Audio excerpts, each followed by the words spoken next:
The show starts in 3, 2, 1, go. Good morning, CaneSport. It's September 9th, 2025. I'm Gary Ferman, the publisher of CaneSport.com, joined this morning by our managing editor, Matt Shodell, as we discuss the news of the day, presented today by Modelo, the beer that college football fans love, and by Caneswear, your ultimate source for all your Miami Hurricanes merchandise needs. We'll talk a little bit more about them, but great place to go on your way to Hard Rock Stadium on Saturday, where the Miami Hurricanes are preparing to face the South Florida Bulls on Saturday at 4:30, and the latest installment of a season that everybody hopes is destined for Charlotte and the college football playoff. And we had a chance to spend some time with Mario Cristobal and the two coordinators yesterday afternoon. And that's always, for those of us in the media, it's a good day because we get to pretty much talk about any topic we want and get the coach's explanation of it. And man, I'm going to start with Mario. He's cautious. He's been, it's not his first rodeo. He knows to respect every opponent, and certainly you can't ignore what South Florida has done so far this season against Boise State, and then also up in Gainesville against Florida. The only team in the country, I believe, that has already beaten two ranked teams. So it's a good resume for USF, but the odds makers don't seem to be taking them seriously. Miami's been anywhere from a 15 to 18 point favorite so far in wagering early this week. And but man, I didn't get the impression that Mario or his coordinators are overlooking this South Florida team, even though some of the football pundits around the country might be doing so. Yeah, it always amazes me how people know after two games if a team's good or bad. I mean, Florida State all of a sudden is better than Miami, according to some people posting on our YouTube channel. I always find the truth is always somewhere in between what you thought at the beginning of the year and then sort of what you see early in the year. So is Miami as good as people think? Because they're going to probably be, as of now, they're probably going to be favored, I have to think, in every single game. Like they'll be favored to win every single game. I don't see how they won't be. But are they that good? Are they a national championship team? Some national pundits are saying, oh, they're a national title contender, which they are. I mean, they beat Notre Dame. Why wouldn't they be? Florida doesn't look very good all of a sudden. They're going to beat USF. This is one of those games, and you'll have your little you bet whatever with the dude. But I'm not a guy who bets. But right now, USF is about as high. If you're gonna buy a stock at the high point, this is a high point for USF. I can't imagine they're going to be anywhere near as good as people think they are, because Boise State was bad. They lost 3 fumbles. They lost 5 fumbles all of the previous year. And a lot of preseason rankings are based on the prior year. They just are. You have this many players coming back. You had a good team, so therefore you're ranked. But Boise State lost 3 fumbles in the opening game. Florida, I was able to watch some of that game. I mean, they were just flat out. Quarterback can't throw a pass, snap over the punter's head. Receiver has a ball go right through his hands that would have sealed the game for Florida to win at the end. Just a disaster from a Florida perspective, and they had to settle for 3 field goals in the first 3 quarters. They couldn't get a touchdown. I mean, a lot of 100+ yards of penalties, et cetera, et cetera. So it's one thing when USF beats a team, right? That shows you're good. It's another thing when a team beats themselves. And to me, yeah, USF's a good team, but Florida beat themselves, should have won. Boise State certainly beat themselves, but I don't think Boise State's a very good team, and that was USF won that game easily. So you could say USF beat Boise State, but Boise State was just bad. That's my point. Okay, so now you come to look at Miami. The first 2 games, Miami has made very few mistakes. It's played very clean football. As a matter of fact, Mario was asked about it yesterday. How they're playing this amazingly mistake-free football.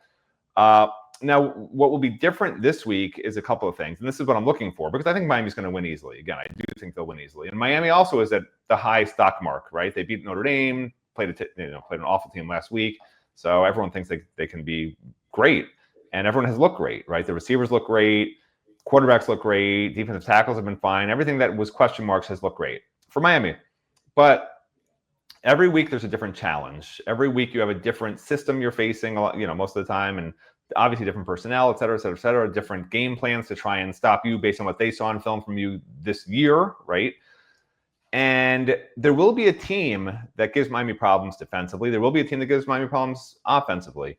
And then there will be copycats of that. So that's going to be the ultimate challenge. Whether Miami's favored by 5 points or 30 points in a game, how they handle things and the things that Miami comes up with to answer what other coordinators are doing to them and using their personnel to do to them is going to be the key to the season. And that's where Miami sort of failed when they've been favored in past years and have lost those games. That has to change. What USF's going to do to Miami that Miami hasn't seen yet, okay, is obviously, first off, a big, fast running quarterback who makes quick decisions and has good accuracy on short passes. He's not good. If Miami can make him throw deep balls, I think Byron Brown's going to struggle all day long.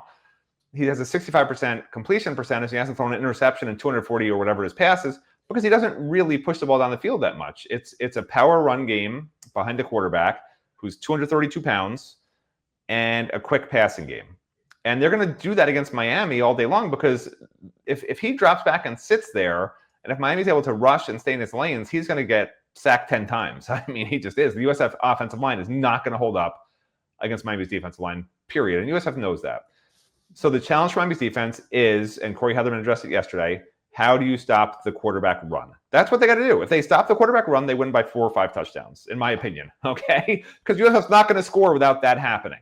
They're just not. They don't have great receivers. Their running backs have been flat awful. I think their top running backs averaging like 3.3 yards a carry, if that, 3.1 yards a carry. I think he has like 80 yards through 2 games.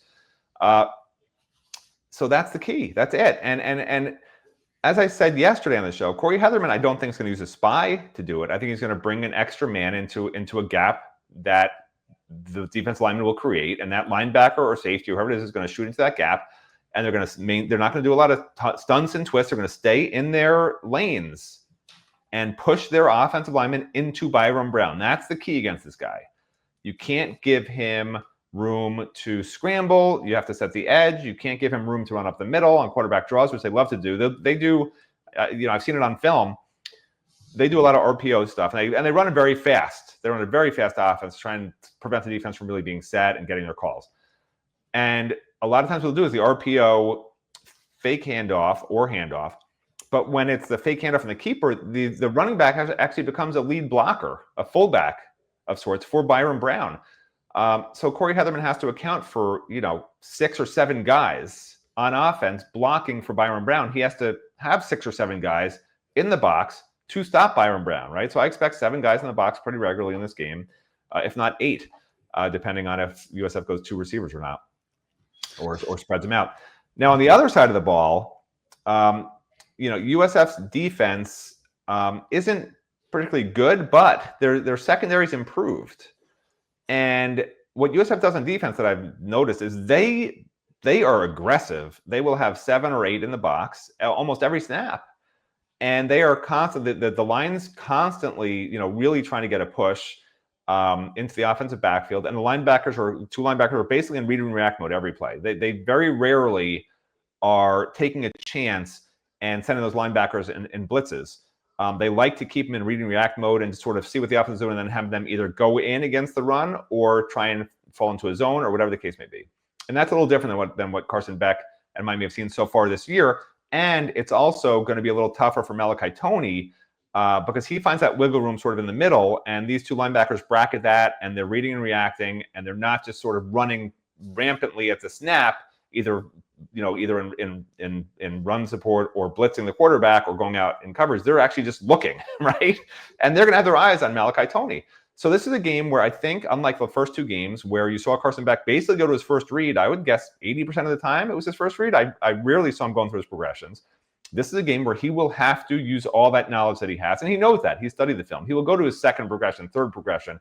And the good news is, because USF doesn't really heavily blitz, he will have time. And I think that's why, and I think I either wrote it in the column today or yesterday, I think there will be a lot of explosives for Miami. This is one of those games where you'll see long passes for 50-yard touchdowns multiple times, in my opinion. I think Carson Beck will throw for over 300 yards and 3 or 4 touchdowns. because those downfield plays will be there, not these quick hitters that get 4 yards, 5 yards. You have these 11 play, 70-yard drives that Miami's been having for scores the first 2 games. This will be 4 or 5 plays, 70 yards, or they're not going to be successful. It's going to be one or the other. Because if Shannon Dawson tries to do this quick hitters and this run up the middle game, it's going to be muddy. So this is a little different, and we'll see if Shannon Dawson just does what he does. And he seemed proud of being 76% run up the middle. He had no problem with it. He was trying to argue somehow that doesn't. The bubble screens are really outside running plays. My bubble screens for the receivers. Those are running plays. Those are running plays. What's the matter with you people? You idiot reporters don't realize. I knew everybody would get a kick out of that. What is wrong with you reporters? I mean, I get what he's saying, though. I'm excited. I'm excited to see Heatherman and Dawson and what they do in this game, because it's a defense and offense that they haven't seen. A lot of new personnel on both sides of the ball. They'll be coached up all week for it. I want to see how they respond. I'm very excited to see that. All right. Well, I have a vision, and my vision is of Corey Heatherman on Saturday night about 9 o'clock, sitting back, maybe 9:30 by the time he gets home, sitting back on his living room couch and having a nice ice cold Modelo in celebration for what his defense is going to accomplish out there on Saturday afternoon into the evening. And I'm going to talk about that in a minute. But first, let me just take a moment here to tell you a little bit more about Modelo, because I know you're seeing Modelo everywhere. They have made a massive commitment to college football this year. You see their signage at the stadiums. You hear about them every week here on Good Morning CaneSport. And that means that the football season is here. And Canes fans, it looks like you deserve a Modelo. And college football season is Modelo season. So reward your full-time fandom with an ice-cold Modelo every time you watch football, whether it's at home or at the stadium. The Modelo recruiter's back in action, and he's looking to reward full-time fans like you with a nice cold Modelo to say thank you for giving your all to your team. So some things in life are just made for each other. There's peanut butter and jelly, macaroni and cheese, and college football and Modelo. And you live and breathe football, and that makes you a full-time fan, which means you deserve a Modelo. So whether you're at the stadium on Saturday night or at home watching on TV, go grab yourself a Modelo to stay game day ready all season long. All right, so here's why Corey Heatherman is going to probably, lean back on his couch on Saturday night and probably have a nice little bucket of Modelos next to him, because this is a guy that knows how to defend an offense with a quarterback that likes to run the football. And all you got to do is just, go back a year ago. Let's just go back a year ago when he was at Minnesota, okay? And this is what went on, okay? They play UNC. Max Johnson has 10 rushing yards against Minnesota. They go to play Rhode Island. Devin Farrell has 9 rushing yards. They go play Nevada. Brandon Lewis has -1 rushing yards. And that's a guy that had 775 on the entire season, by the way. He had -1 against Corey Heatherman's defense at Minnesota. Cade McNamara, -13. Alex Orji from Michigan, 12. Miller Moss at USC had -9. Okay. Ethan Garber, UCLA, 0. Billy Edwards from Maryland, 30. Luke Altmaier, Illinois, 12. Alfin Kalamakanis, 19 from Rutgers. Drew Aller of Penn State had 8. Braden Locke from Wisconsin had -14. And Williams Watson from Virginia Tech had -31. Okay. Quarterbacks don't gain rushing yards against Corey Heatherman's defense. Okay. And that's why I think that he will have a good plan in place to deal with this quarterback, and that Miami, I actually agree with Matt on this, Miami will be very happily celebrating a very strong victory over USF and Byron Brown. Now, why is Byron Brown such an issue? Well, he's got 109 rushing yards through 2 games to go with his 473 passing yards. So they will design running plays for him and to try to find good angles to free him into the second level. And, you got to respect it, but at the same time, you can't ignore the fact that he can throw the ball also. So this is one of the trickier quarterbacks that Miami is going to face this year. So in talking to Heatherman, like they're preparing for everything. They know all about Keyshawn Singleton, the top threat on the outside. He's got 168 yards and 2 touchdowns so far this season. Their running backs have not really gotten going to the same degree because Brown has dominated the rushing attack. But they know that the key to this game is figuring out how to take that quarterback run away. And so at practice this week, Matt, Coach Heatherman was talking about how they're using multiple players to simulate tempo and quarterback mobility, kind of crank up the pace on defense also to match South Florida's fast-paced attack. Seems like they're all over it, man. I'm not concerned at all about this challenge. Yeah, and by the way, the only quarterback who was a decent running quarterback stat-wise last year that he faced was the Nevada guy who we did a film study on. But and he did okay against him. But that Nevada guy is a different type of runner than like they didn't have design runs. He would just scramble around and run after he got back to pass, and a couple of QB draws here and there. That was about it. Not these designed running plays, option plays. Like they literally run an option offense at times for USF. It's just a lot to prepare for. But what were you asking me about? Heatherman just seems to have it all together. Oh. He's calm, cool, and collected. He's just not overwhelmed by this challenge. I mean, I don't know how you know. I'll take your word for it. I think if we asked him, are you confident you can stop USF's offense? I think it's a yes, but I think it's a yes for all of them. I don't notice, like, I don't know who Corey Heatherman is because honestly, he scares me.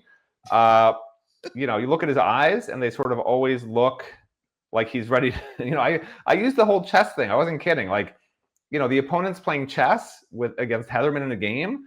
But Heatherman's not interested in chess. He's just interested in grabbing, ripping out your throat, and then mimicking, and then putting in that throat box, putting the voice box in his own throat to mimic the opposing offense coordinator and yell plays to the other team so that he could stop him. I don't know. That's like the sort of sci-fi crazy guy that he looks like.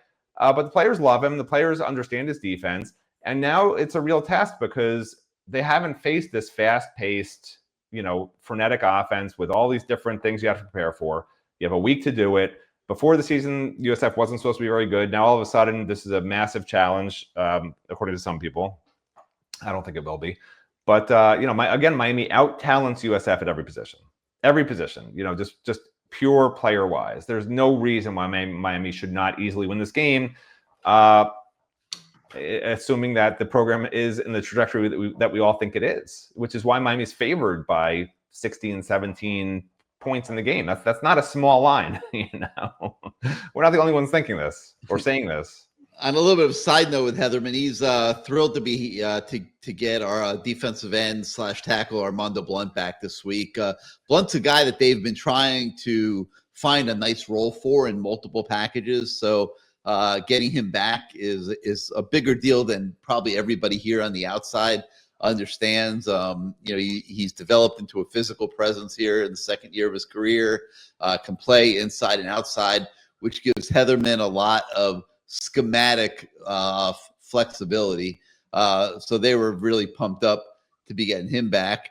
On a side note, they said goodbye to Markeith Williams, the backup safety, who really didn't have much of a future in the program. He violated team rules, wasn't going to work out. He's now in the transfer portal.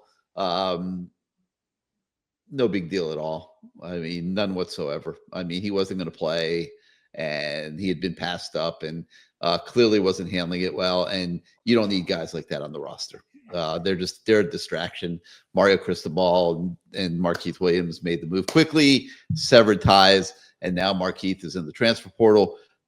We wish him the best of luck, but very much in the best interests of both sides. All right, so we're talking a lot about Corey Heatherman, Matt, but Shannon Dawson's got a little bit of a challenge, and That's because South Florida's defense is led by a guy named Todd Orlando. And I've known Orlando going way, way back to when Mario was at FIU. He was a young up-and-coming defensive coordinator, always clearly had a good trajectory going to his career. And, now he's been at several places. I don't have the resume in front of me, but he's made several stops here in the last couple of years. The only thing that makes me wonder something about Orlando is he doesn't seem to stick in any one place for too long. Keeps bouncing around. But this is a guy that is challenging for an offensive coordinator because of all the different things he's done. And he's known for mixing up his coverage. He's known for bringing pressure. And he's known for doing a lot of different things. So, Matt, I asked Shannon Dawson about this yesterday, but this is where having Carson Beck comes in really handy because Carson Beck's a cerebral quarterback. He has seen just about everything that a defense can do on the football field, and really is the perfect guy to have out there if you're going to be playing chess with a defensive coordinator who's experienced, who knows how to screw up an offense by mixing coverages and disguising things. My guess is Carson Beck's not going to be that fooled. I don't even know how Todd Orlando is still on that staff. I got to tell you, kudos to them for keeping him because this is his third year at USF. It's not a joke. It's the truth. His first year at USF, you could say, okay, it's not really his fault, but they were 115th in total defense in 2023 with him in his first year there.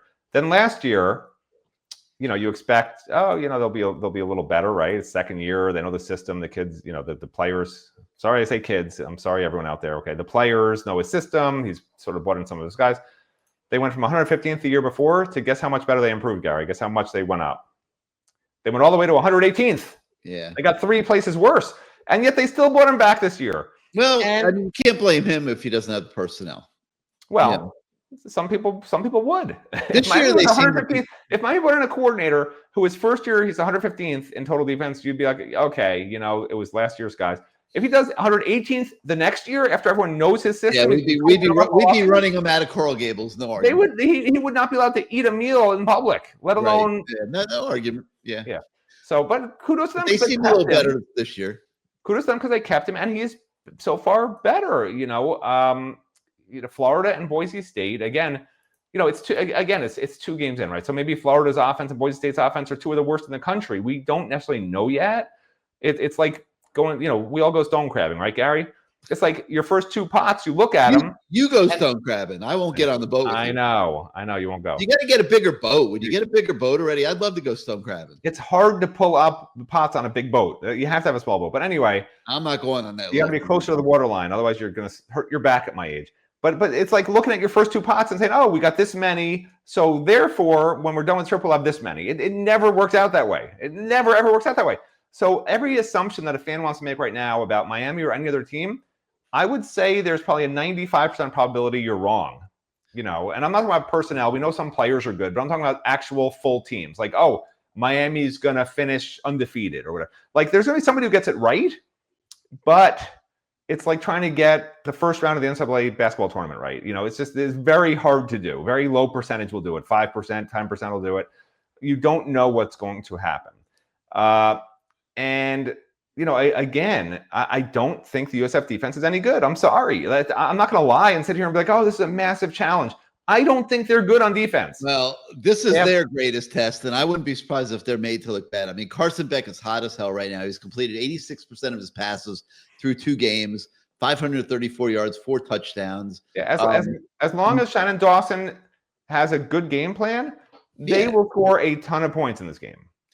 Yeah, I mean, how do he had 15 straight completions against Bethune. Okay, no big deal. That's not even true. I mean, I could have completed probably 10 of those passes. Yeah, I agree. Low percentage passes are easy to complete. I agree. But Bethune Cookman against Miami, they hit on 14 of 18 passes. You say, oh my, the secondary is terrible? No, they barely even threw the ball down the field. Yeah, I know. But he's got it all together, though. Let's agree on that. I'm not saying he doesn't. I'm just saying you can't. Been decisive. He's been great. He's been accurate. Yeah. Malachi Tony, CJ Daniels are looking like great playmakers. Daniels has 3 touchdowns already on the year. Tony's had multiple games approaching 100 yards. You got Mark Fletcher averaging 5.8 yards a carry on the season so far. So things are looking pretty good. You got Jordan Lyle coming back from injury this week to complement Fletcher. Marty Brown still sitting there to be the third member of the threesome in the running backs room.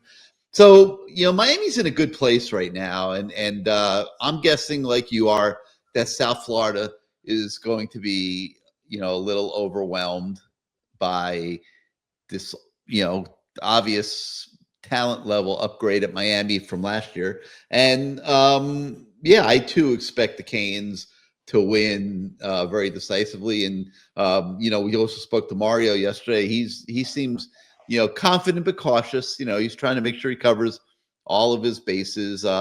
He spoke a lot about Samson Okinola, Matt, and of course Mario's an offensive line guy, and Samson, they're just thrilled that he has worked as hard as he has in the off season and has become a productive, playing member of the offense. Because when you go sign a 5-star and you invest in NIL the way that they have in Samson Okinola, you need those guys to develop and become players. Otherwise, they're dead money in the budget. And now in year 3, it was time for Samson, and I'm sure from both ends, his end and Miami's end, and they're giving him the opportunity. And so far, he has been seizing the moment. All right, but there's a few other things left that we should talk about today on Good Morning CaneSport. But first, let me take a moment and let's hear from our friends at Caneswear. Welcome to Caneswear. New store, new items, same great experience. Family owned and operated since 2010, Caneswear has the latest merchandise from the Miami Hurricanes, Miami Dolphins, Florida Panthers, Inter Miami CF, and more. Come visit us at our store in Davie on University Drive, just south of 595, or online at caneswear.com. Caneswear, the spot Miami fans.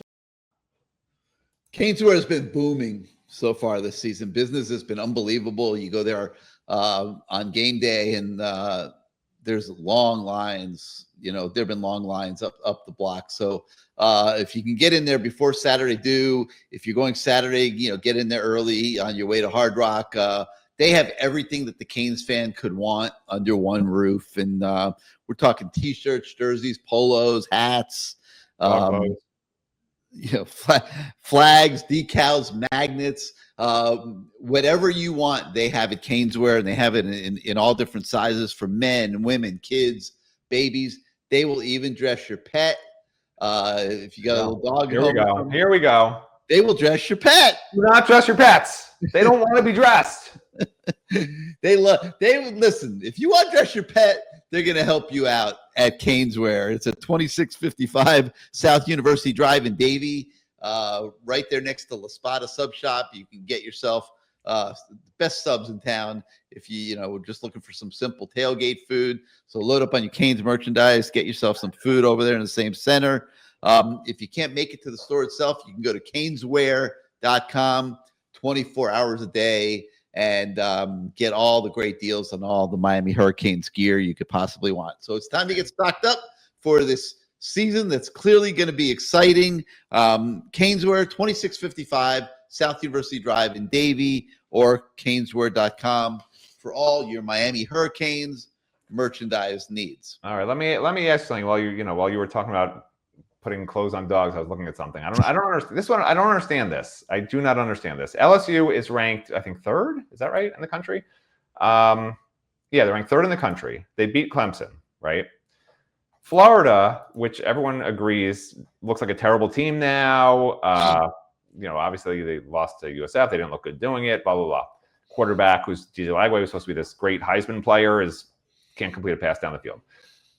So now LSU is playing at home against Florida this weekend, right?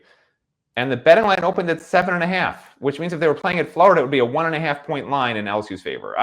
How do we equate that? How does that make any sense? I think it's gone up to 9.5 since then. But does that mean people think the Florida USF game was a one-off? Because if people think USF's that good, then Miami being favored by 17 or 16 points like something doesn't add up mathematically in my brain, at least. But when you look at Florida and Miami and how odds makers are viewing those two teams, with USF being a common odds opponent now, I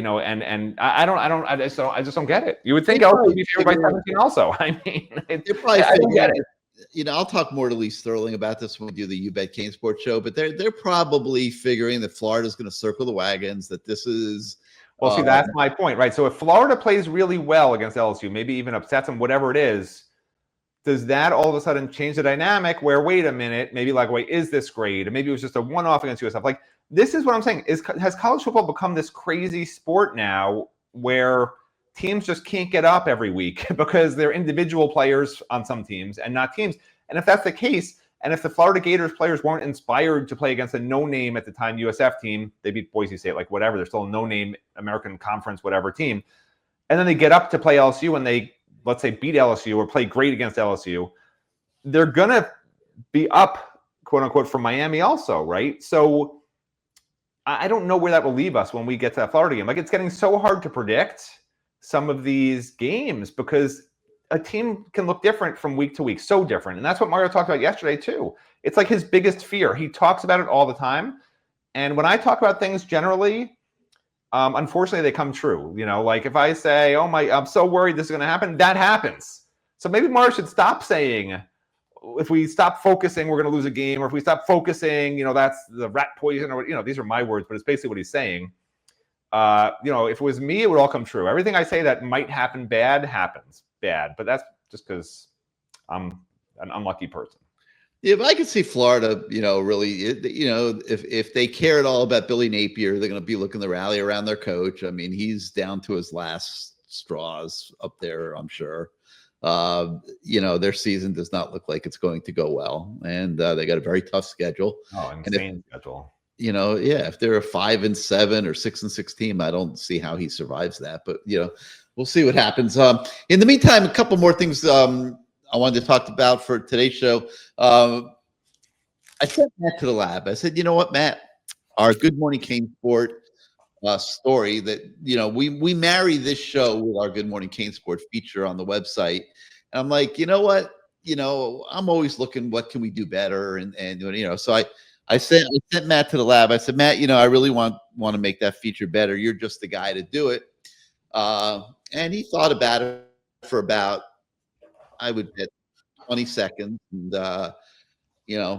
first he cussed me out for about an hour. I don't want to do it. I said, no. I said, I got too much other Matt stuff. Doesn't want to do anything. Matt I literally said, I doesn't want to be on the show.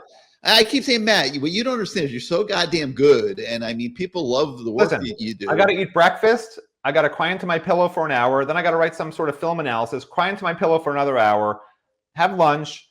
And then the afternoon is TV time. So like, how am I going to fit in writing a Good Morning column every day? It just doesn't make any sense. You're gonna get in the swing of things. It's not gonna be as bad as you think. But anyway, so we're taking a shot at it. And the first installment of Matt Shodell's "What's Up, Miami Hurricane Fans? Are you?"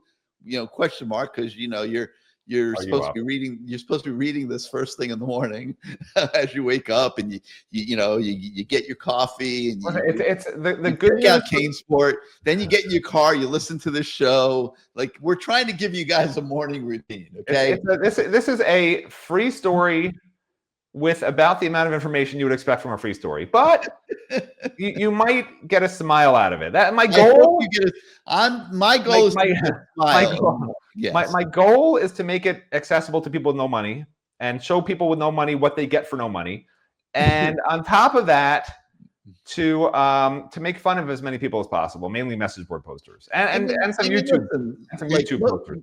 A lot of people, they take some type of sleep aid or an Ambien to go to bed at night, and they wake up and they're groggy and grouchy, and we're trying to, over your coffee in the morning, give you something to smile about. At least that's the goal of creating this version of the Good Listen, people are either going to hate this with a passion, this column I'm writing every day now, or they're going to think it's funny because they have a weird, quirky sense of humor that 1% of the country has. And those are your. We're gonna find out. So anyway, if you like British, if you like Faulty Towers and Monty Python stuff or Napoleon Dynamite, I read the column. It's free. It's in that vein. If you're like more into, action movies and like, I don't know, rom-coms or something like that, you're a serious person with a real agenda in your life and a purpose to what you do, don't read the free column. Do not read it. It will be a waste of your time. You're better off, investing in CaneSport stock. Are we a public company yet? I invest in CaneSport. I wish we were a public company. That'd be great. We should listen. Phenomenal. John Ruiz laid down the blueprint for you. Yeah. Do it. Wow. Yeah, they're not doing too well, unfortunately. But listen, he still gets credit. As much as I always said it wasn't going to work out. But as much as I said that, he still gets credit for at the very beginning of NIL when Miami needed him most. Like, Miami fans should still be thankful for him. Like, no matter if the SEC investigates him, throws him in jail, I don't know what happens with this stuff. I saw that. All I see is headlines. But if it wasn't for him those first 2 years, really first year, yeah, this program would not have gotten off the ground. It would have been lagging badly. So, he bought them time. I feel bad for the guy, but I mean, he did a great thing for the program.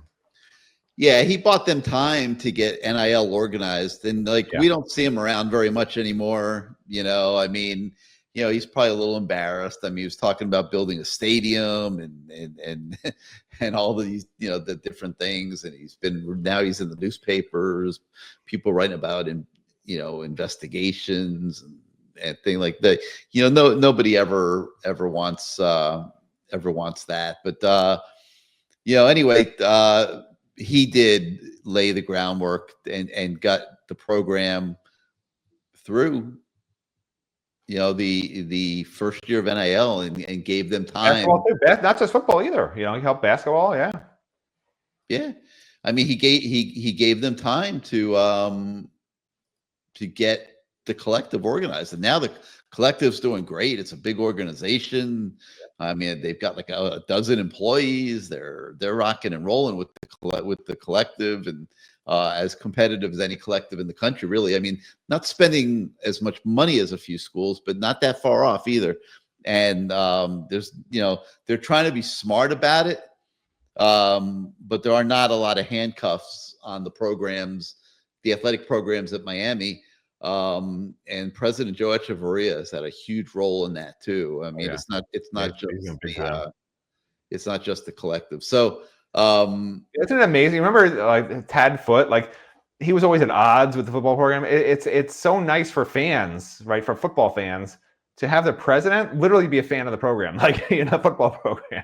Back in the day, I mean, you never would have thought you'd ever see that. It was almost like having a Democratic or Republican Congress on the other side being the president. Like, they just would never agree on anything, And now we got both parties, whichever you want it to be. If you're a Democrat or Republican, it's the same party. Like, the president and the athletic director and the football program are all in the same party, and they are all voting for the same things, and they're all following the exact same mantra, So, yeah, it's nice. It's nice to see, when things all work together and you have the money in place with NIL. I mean, there's no reason why this can't be a program that is built continually, like we talk about. We have different ideas for how it'll happen, but continually every year being a contender to be in the playoffs every year, to win a national title every year.